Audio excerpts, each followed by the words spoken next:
Dusmas nav uz rīta loga stūra. Sveicināti skatītāji, klausītāji, es nevaru zināt, varbūt pat ostītāji. Beidzot esmu ticis pie savas mašīnas, ievilka jaunus vadus piekabes āķim, tagad viss ir skaisti, forši. Par piekabes āķi samaksāju 115 eiro, bet par to, lai atrisinātu, kā ar pulti nevar aizslēgt durvis. Vienas durvis palika vaļā, tā kā tā problēma tāda diezgan būtiska, un ogrē ir arī kādi raustītāji. Nav vaļā. Kas tev mums te labs ir? Tāpēc, es baigi neafišēju to problēmu līdz brīdim, kad, protams, tā tika atrisināta, jo, pat nevarēja aizspiest, jo tur vienkārši fiziski nav tādas podziņas, lai aizspiestu, un tad vienkārši aizver durvis ciet. Tā nevarēja, bet tā problēma izmaksāja 210 eiro. Servisā, kur es zinu, bija diezgan detalizēti sadalīts, kas tieši tika darīts un cik ilgi tika darīts.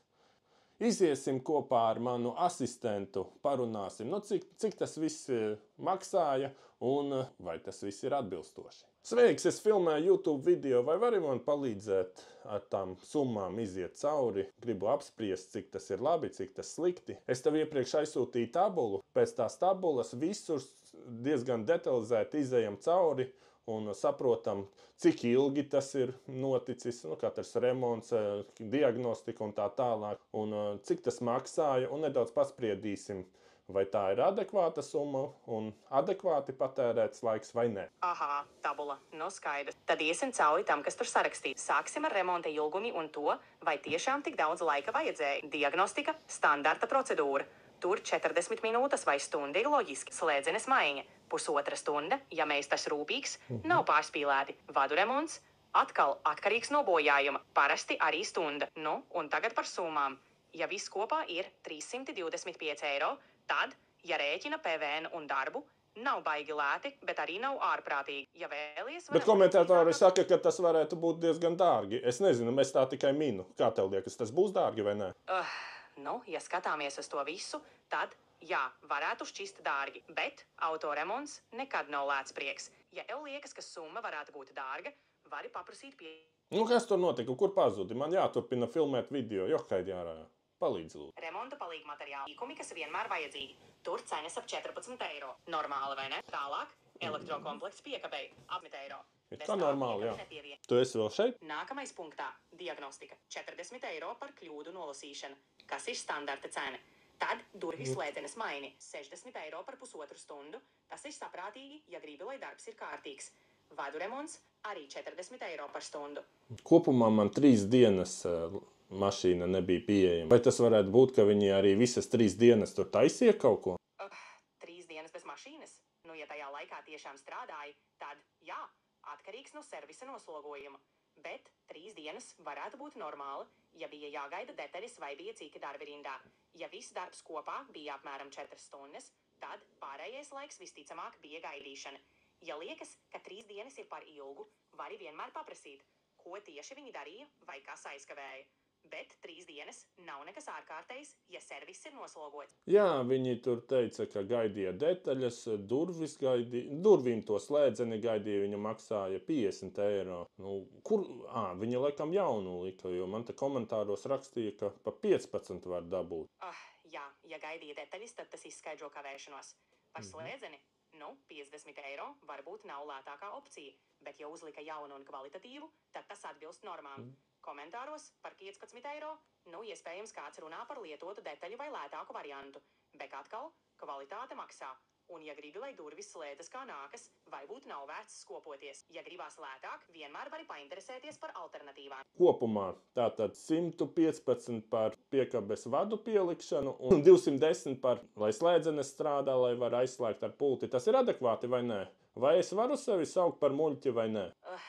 Ja par piekabes vadu pievienošanu ir 115 eiro un par durvis slēdzenes darbu 210 eiro, tas kopumā nav nekāds kosmos. Viss atkarīgs, cik kvalitatīvi darbi padarīti. Ja tev viss strādā un nav sūdzību, tad nav iemesla saukt sevi par muļķi. Servisam ir savas cenas, un ja darbs ir izdarīts labi, tad tas ir adekvāti. Ja būtu gribējis ietaupīt, varbūt būtu sanākis lētāk, bet, kvalitāte maksā. Vai jūties muļķis? Tas atkarīgs no tā, vai esi apmierināts ar rezultātu. Nu jā, nē, rezultātu esmu apmierināts. Viņi pat pieslēdza vienu vadiņu, un tagad, ja es aizmirstu tuvās gaismas, sāk pīkstēt. Un tas ir ļoti labi, jo citreiz tiešām es aizmirstu, un tad paliek, mašīna var vienkārši izlādēties. Tas ir ļoti vērtīgi, ka viņi to sataisīja, laikam kāds vadiņš bija nonācis nost. Bet slēdzene strādā labi. Piekabes āķis vismaz man rādīja video, tur viss bija. Es vēl nepaspēju īsti patestēt, bet tur arī vajadzētu visam būt labi. Tā kā viss ir forši. Ja rezultāts apmierina, tad viss ir kārtībā. Tas, ka uzlika to pīkstuli, jāizmiesti tuvās gaismas, ir pat forša ekstra. Mazas lietas, kas padara dzīvi ērtāku. Un, ja slēdzene, piekave, viss strādā labi, tad nav par ko uztraukties. Tāda summa tad ir pilnīgi pieņemama. Galvenais, ka esi apmierināts un mašīna tagad kārtībā. Kas vēl plānsā? Plānsā vēl ir, vajadzētu sataisīt kondicionieri. Kondicionieris. Jā, tas var būt mazliet sarežģītāk. Un, atkarībā no problēmas, arī padārgāk. Gāzes uzpilde vai kompresora maiņa, cenas būs atšķirīgas. Bet, ja gribi, lai mašīnā ir patīkami braukt, tad kondicionieris noteikti ir tā vērts. Varbūt pat vairs sākt ar diagnostiku, lai saprastu, kas tieši nav kārtībā. Un tad varēsim apspriest, kas un kā darām. Labi, kondicionieri diagnosticējam. Saprotam, kas par vainu. Tad runājam tālāk. Kas vēl? Jā, es šodien biju pie kondicioniera diagnostikas, samaksāju 35 eiro. Nevis 35, bet 25 atvainu. Un viņi no sākuma pieslēdza klāt to manometru un teica, veco zēni, tev tur ir tukšs. Un mēs tagad veiksim diagnostiku, tā maksā 25 eiro. Samaksāja 25 eiro un priekšā pie bumpera tur bija, pie trubiņas, šļauciņas bija noplūde. Par 25 eiro uzzināt, ka kondicionieris tukšs, nav slikti. Noplūde pie trubiņas, pie bumpera. Tipiska vaina.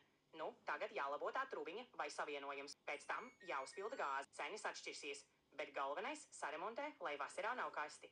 Jā, viņi agrāk, es Ogrē tur pie Rimčika agrāk taisīju, viņiem pat servis bija kaut kur kartonkas otrā pusē pāri, tas jau laikam Lašupē. Bet šoreiz viņiem nav šobrīd vēl atvēruši vaļā.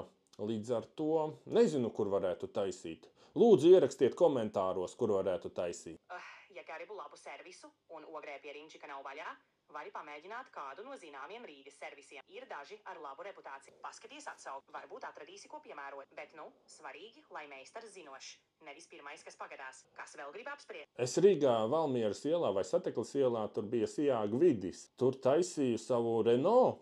Un viss tā kā bija labi, bet cenas jau tur bija vienu blīvīti un uzpildīt 150 eiro. Aizgāja, lai to novērstu. Jā, Valmieras ielā vidis varbūt nav lētākai, bet, ja darbs izdarīts labi, tad varbūt ir tā vērts. 150 eiro par blīvi un uzkildi var šķist dārgi, bet, ja viss strādā, tad nav slikti. Ja meklē kaut ko pieejamāku, var papētīt citus variantus. Bet, svarīgākais, lai kondicionieris strādā. Milzonīgs paldies, ka skatījāties šo video. Ar jums kopā bija Edgars. Uz drīzo tikšanos! Rūsas nav uz rīta loga stūra. Saule lec un sauc pēc